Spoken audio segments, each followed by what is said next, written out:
বন্ধুরা, আমরা এক্সেলের আজকের এই ভিডিওটার মাধ্যমে শিখে নেব আমরা এক সিটের ডাটাকে অন্য আর একটা সিটে কীভাবে কপি করে নিয়ে যাব।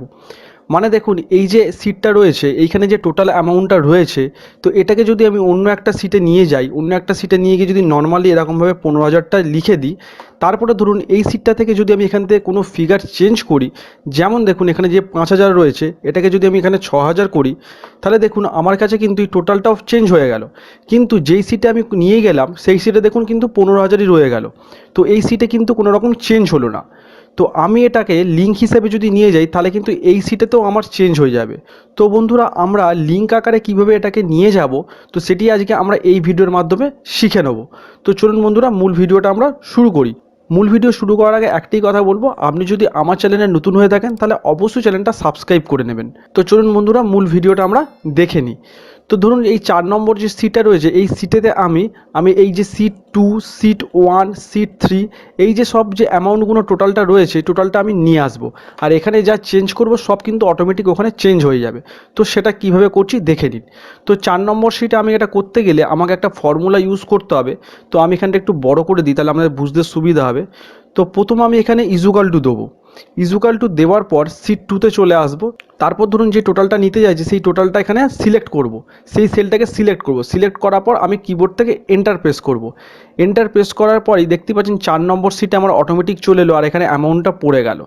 তারপর ধরুন এইখানে যদি আবার সিট 1এরটা কপি করতে চাই, তো আবার ধরুন ইজুকাল টু দেবো, আবার সিট 1এ চলে আসবো। তারপর আবার এই টোটালটার যে সেলটা রয়েছে সেটাকে আমরা সিলেক্ট করব। সিলেক্ট করার পর কিবোর্ড থেকে এন্টার প্রেস করব।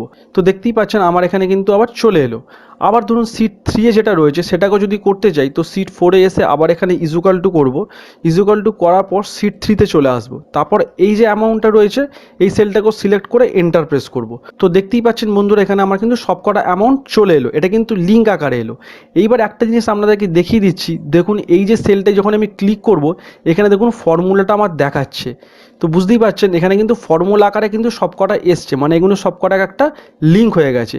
এইবার ধরুন এটাকে যদি আমি টোটাল করতে চাই, তো এখান থেকে আমি অটোসাম করব। তো টোটালটা আমার এখানে বেরিয়ে গেল। এইবার দেখুন বন্ধুরা, একটা মজার জিনিস, যখনই আমি এখান থেকে কোনো ফিগার চেঞ্জ করব, ধরুন এইটা 6,000 রয়েছে, ধরুন এটাকে আমি 10,000 যদি করে দেবো, তো এইখানে দেখুন ফিগারটা চেঞ্জ হয়ে গেল। এবার সিট 4এ আসি, সিট 4এও দেখুন ফিগারটা চেঞ্জ হয়ে গেল, টোটালটাও দেখুন এখানে চেঞ্জ হয়ে গেল। এইবার আবার আপনাদের দেখিয়ে দিচ্ছি, দেখুন সিট 1 যেটা রয়েছে এখানে 15,700 রয়েছে, আর সিট 4এ দেখুন এখানেও 15,700 রয়েছে। তো সিট 1 থেকে ধরুন এটা 3,000 রয়েছে, এই ফিগারটাকে আমি চেঞ্জ করে দিয়ে এটাকে আমি 5,000 করে দিচ্ছি। 5,000 করে দেওয়ার সঙ্গে সঙ্গে এইখানেও দেখুন ফিগারটা চেঞ্জ হয়ে গেল টোটালটা। আর সিট 4এ এসে দেখি, দেখুন এখানেও কিন্তু চেঞ্জ হয়ে গেল। মানে এইগুলো কিন্তু সব কটা আমার লিঙ্ক আকারে হলো।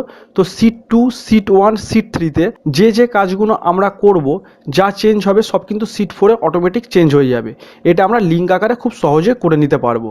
তো আশা করি বন্ধুরা পুরো বিষয়টা আপনারা ভালোভাবেই বুঝতে পেরেছেন যে লিঙ্ক আকারে আমরা কিভাবে এক সিট থেকে অন্য সিটে ডাটা কপি করে নিয়ে যাব। তো ভিডিওটা ভালো লাগলে আর ভিডিওটা ইনফরমেটিভ মনে হলে অবশ্যই চ্যানেলটা সাবস্ক্রাইব করে দেবেন। আর সাবস্ক্রাইব করে দেওয়ার পাশাপাশি নিচে থাকা বেল আইকনটা অন করে দিয়ে অল নোটিফিকেশান করে দেবেন, যাতে এরকমই পরবর্তী ভিডিওগুলো আপনার কাছে সবার আগে পৌঁছে যায়। আর বন্ধু বান্ধবদের মাঝে শেয়ার করতে ভুলবেন না, এটা সবার মাঝে শেয়ার করে দিন। ভিডিওটা অবশ্যই লাইক আর কমেন্ট করে দেবেন। দেখা হবে এরকমই কোনো ইনফরমেটিভ ভিডিও নিয়ে। ততক্ষণ পর্যন্ত ভালো থাকুন, সুস্থ থাকুন, ধন্যবাদ।